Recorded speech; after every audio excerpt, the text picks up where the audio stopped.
Itu kan dalam jangka panjang, Pak. Sawit itu minimal 30 tahun. Kalau misalnya tanah bekas adat itu bagaimana prosesnya untuk menjadi kepemilikan si masyarakat setempat.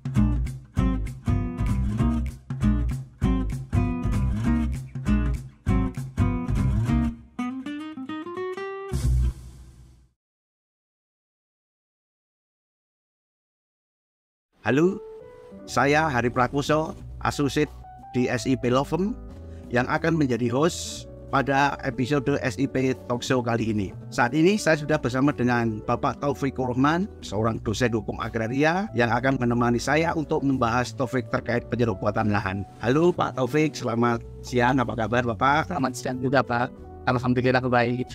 Selain masih aktif sebagai dosen, sekarang lagi sibuk apa nih Pak?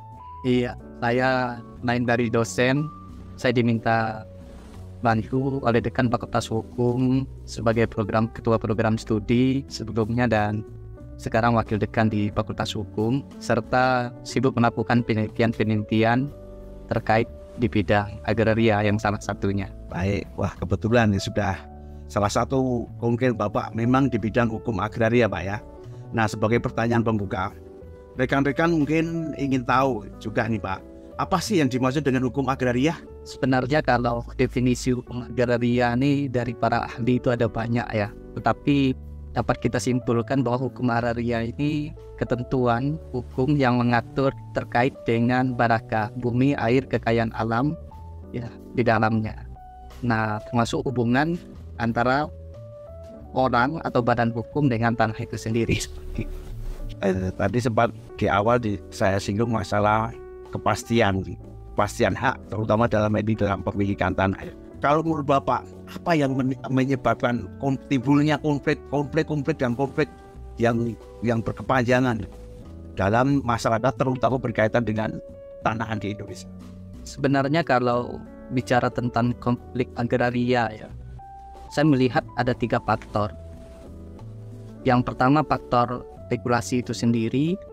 Yang kedua saya memberikan nama 3C ya, faktor regulasi, faktor implementasi, dan juga disebabkan faktor investasi malah.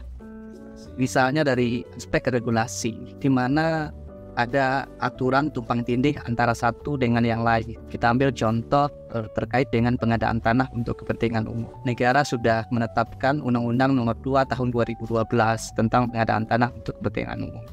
Namun berbagai macam peraturan yang ada hubungannya dengan pengadaan tanah itu bahkan tidak dicabut dengan berlakunya undang-undang. Itu yang pertama dari aspek regulasi.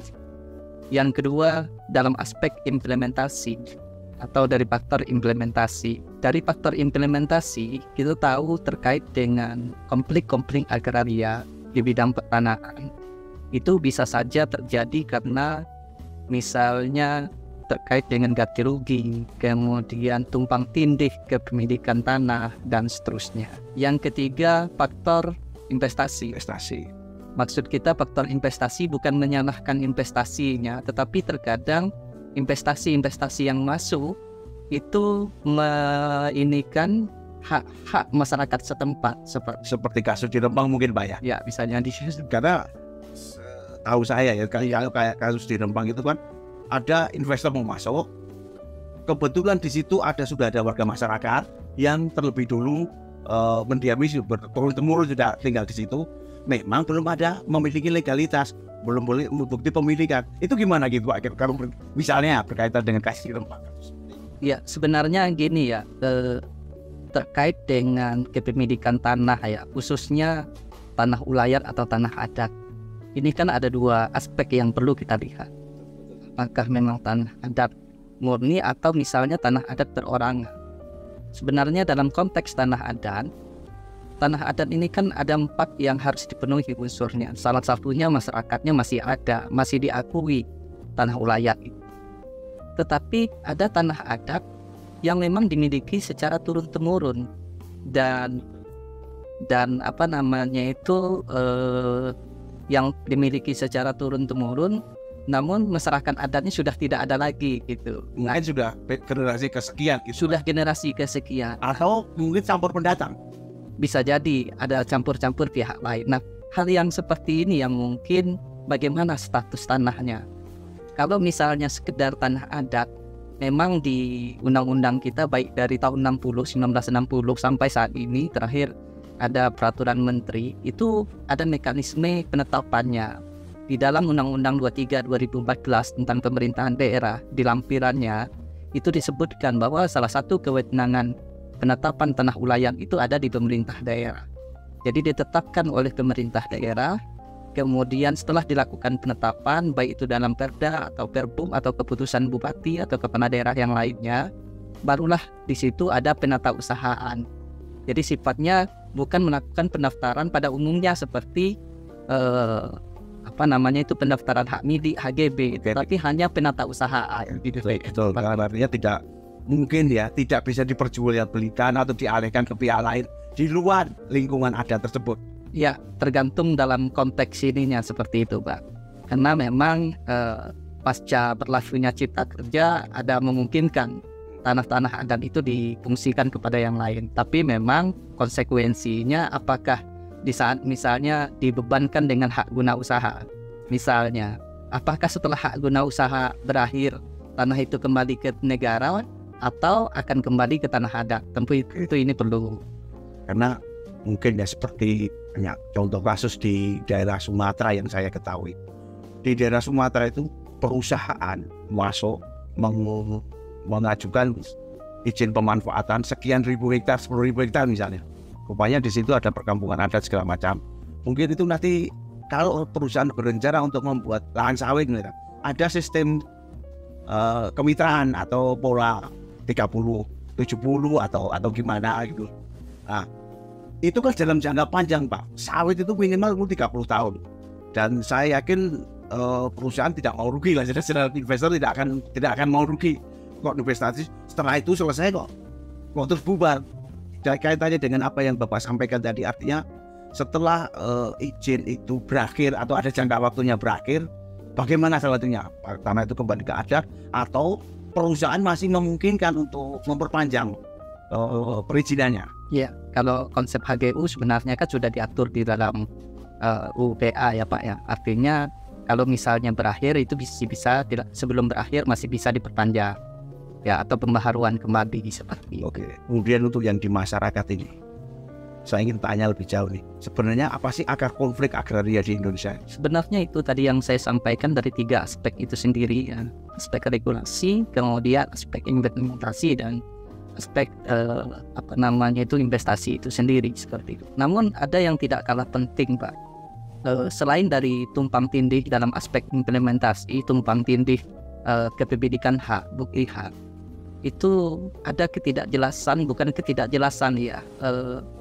Dua lembaga peradilan di bidang pertanahan itu sendiri. Misalnya terjadi permasalahan ya tumpang tindih, itu dilakukan gugatan ke PN, Pengadilan Negeri. Biasanya itu ya, melawan hukum. Atau mungkin dilakukan gugatan ke PT-UN. Jadi PT-UN itu objek sengketanya itu keputusan kepala BPN-nya. Betul. Sedangkan di BPN ya terkait dengan sertifikatnya juga seperti itu. Bahkan ada juga dilaporkan ke ranah pidana. Betul. Sering terjadi itu. Ya, sering terjadi. Makanya sebenarnya yang paling tepat di bidang pertanahan itu atau di bidang agraria itu ditetapkan satu lembaga peradilan. Cuma menindaklanjuti keterangan Bapak tadi, pada prakteknya ketika perkara sedang berjalan di PN berkaitan dengan sengketa pemilikan pertanahan di PN, kemudian tiba-tiba salah satu pihak yang terlibat dalam perkara di PN ini mengajukan gugatan ke PT-UN, itu solusinya gimana seperti itu? Ya. Apakah memungkinkan? Sebenarnya kan kalau konsep nebis in idem ini kan, kalau misalnya perkara yang sama, tentu dalam peradilan yang sama ya, peradilan yang sama seperti itu. Hanya saja mungkin sebenarnya bukan kepastian hukum kepada si tergugat, bahkan kepada penggugat itu sendiri. Betul. Artinya di saat di PT-UN dia menang, kemudian di PN dia kalah, itu kan akan jadi permasalahan bagi dia sendiri. Dan itu banyak terjadi. Pada praktiknya banyak kejadian seperti itu. ada beberapa yang sudah diekspos lah terutama di situsnya Mahkamah Agung, banyak putusan itu sangat banyak. Kalau dipidanakan biasanya penyidik akan memberikan keterangan bahwa tentukan dulu hak keperdataannya, baru pidananya jalan. Artinya pada sementara status quo dulu, artinya proses di pidana tidak bisa dijalankan sepanjang masih ada permasalahan di PN atau di PT UN. Harus diselesaikan dulu. Itu yang lebih bagus itu. Karena memang sebenarnya kan KUH Perdata kita Pak ya, itu kan sudah menjamin perdata gitu. Betul. Bahkan seorang yang di dalam kandungan saja itu dijamin hak warisnya, itu dianggap sudah lahir seperti sudah memiliki hak. Kecuali memang dia meninggal di dalam kandungan. Seperti itulah jaminan oleh undang-undang terkait dengan hak perdata gitu, termasuk hak pertanahan itu sendiri. Kita dilanjutkan Pak ya, semakin seru nih. Kalau dikaitkan dengan konflik pertanahan, kita kaitkan dengan unsur pidananya Pak. Terutama biasanya kan berkaitan dengan pasal 167 KUHP, kemudian pasal 263 mengenai pemalsuan surat dan mempergunakan surat palsu, kemudian 385 penyerobotan lahat atau stelionat. Dalam hal ini kan unsur-unsurnya terpenuhi apabila sudah ada peralihan hak di 385 ya. Yang sering terjadi kan seperti yang kita obrolkan tadi, mau merekayasa surat atau membuat surat palsu kalau bahasa awamnya. Dalam arti merekayasa surat dibikin sekarang misalnya, kemudian ditandatangani, dibikin surat ditanggali tahun 70 misalnya atau tahun 80. Itu kira-kira gimana mengungkapnya seperti itu kalau kejadian seperti itu Pak? Ya sebenarnya kalau kayak itu kita bisa melihat ya, terkadang dari kertasnya sebenarnya akan berbeda, termasuk dari materainya pun juga akan berbeda. Betul. Itu akan kelihatan. Kemudian mungkin pejabat yang menandatangani. Beda, mungkin ada hal yang lebih pas lagi itu kalau diadakan laboratorium forensik, laboratorium kriminal, itu akan lebih pas. Cuma kadang-kadang kan masyarakat kan tidak tahu. Kita punya tanah, punya surat tanah, ada tanahnya kita kelola, atau ada orang lain masuk membuat menunjukkan tanah surat yang lebih tua. Kadang-kadang kita udah minder dulu, masyarakat udah bingung kok dia bisa punya lebih tua dari punya saya. Ini sebetulnya mungkin banyak timbul di masyarakat seperti itu. Kira-kira apakah berhasil kalau itu dilakukan laporan pidana? Tetap mungkin kalau ke 263 yang mengenai pemalsuan atau mempergunakan surat palsu. Sebenarnya yang paling tepat itu di ranah perdata terlebih dahulu, perdatanya, karena kaitan dengan pengembalian hak. Betul. Itu. Gini, mungkin kalau dibuat satu sistem hukum sistem peradilan khusus maksud Bapak seperti itu ya. Itu apakah nggak mungkin menumpuk Pak jadinya perkaranya nanti? Karena gini, sekarang dengan mungkin ya 3 peradilan yang bisa perdata, bisa PT UN, bisa ke pidana, itu pun permasalahan tanah ini tiap tahun makin meningkat terus Pak. Apakah kalau dibikin satu sistem peradilan apa enggak nanti semakin menumpuk Pak? Enggak, kalau menurut saya sebenarnya kan tujuan pendaftaran tanah itu kan memberikan kepastian hukum. Betul. Salah satunya, jadi kan ada 3 tujuan pendaftaran tanah: memberikan kepastian hukum, tertib administrasi, dan mempermudahkan informasi. Nah, ini memberikan kepastian hukum ini ya dalam konteks pendaftaran tanah. Kalau misalnya ternyata tanah itu sudah digugat ke pengadilan A, digugat ke pengadilan B lagi, digugat ke PN, digugat ke PT UN, itu justru nggak kelar-kelar juga kan?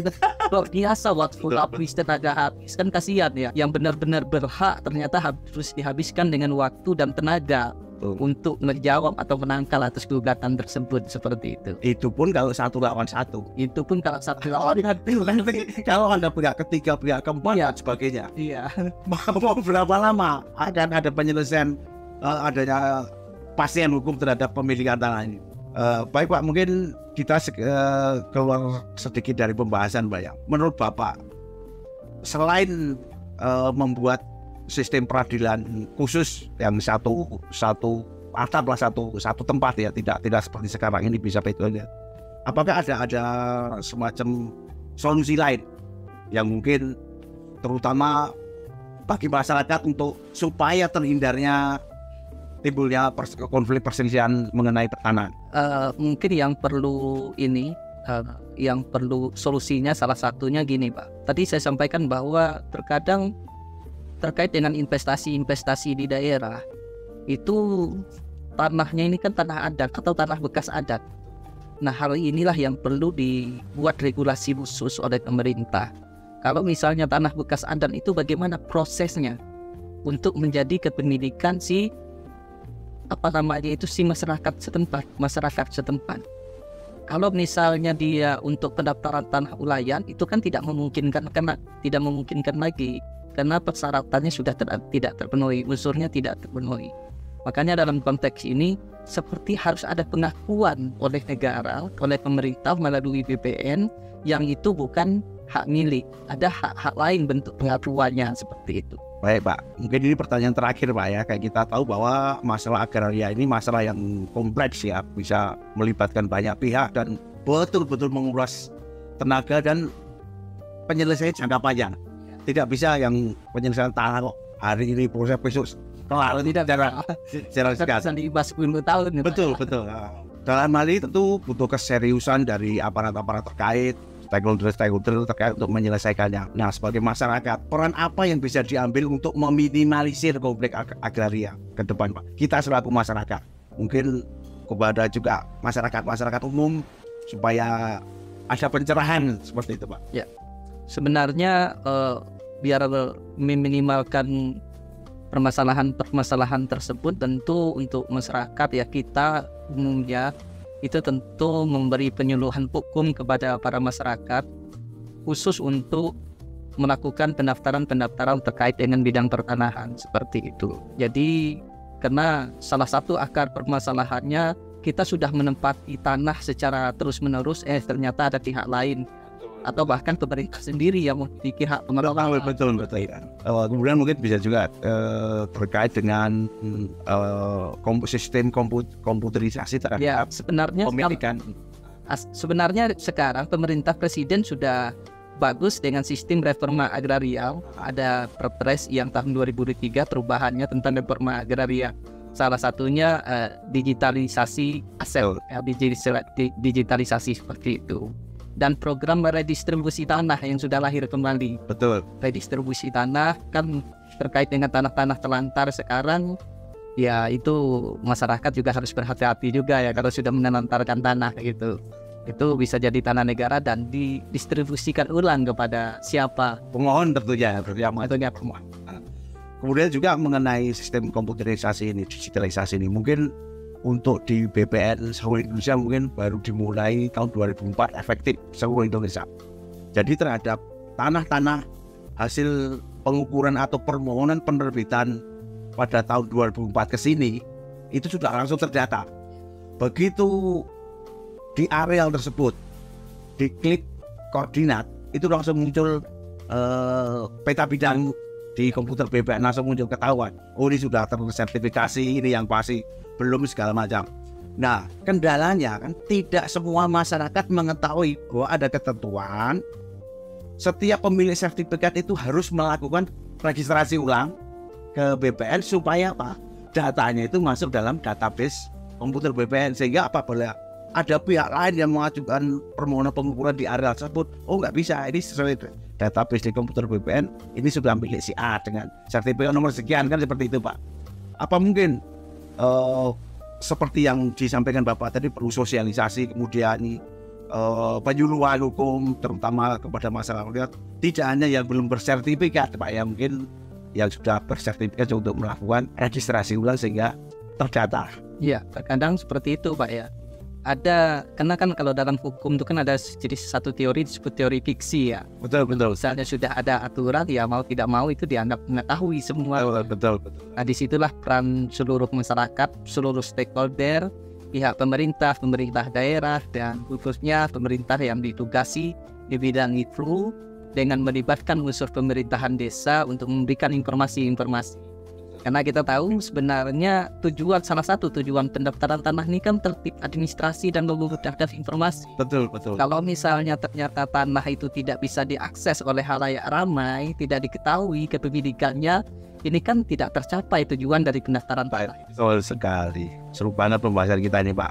Tapi nggak terasa diskusi kita sepertinya cukup sampai di sini dulu, Pak. Terima kasih banyak Pak Taufik atas waktu dan ilmunya. Mudah-mudahan apa yang disampaikan oleh narasumber kita dapat memberikan manfaat positif terutama bagi masyarakat luas berkaitan dengan kepastian hukum hak pemilikan atas tanah. Terima kasih rekan-rekan semua yang sudah nonton SIP Talk episode kali ini.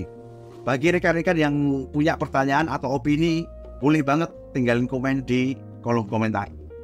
Dan jangan lupa buat subscribe channel YouTube SIP Law Firm biar nggak ketinggalan obrolan menarik seputar hukum lainnya. Saya pamit dan sampai jumpa lagi. Salam sejahtera.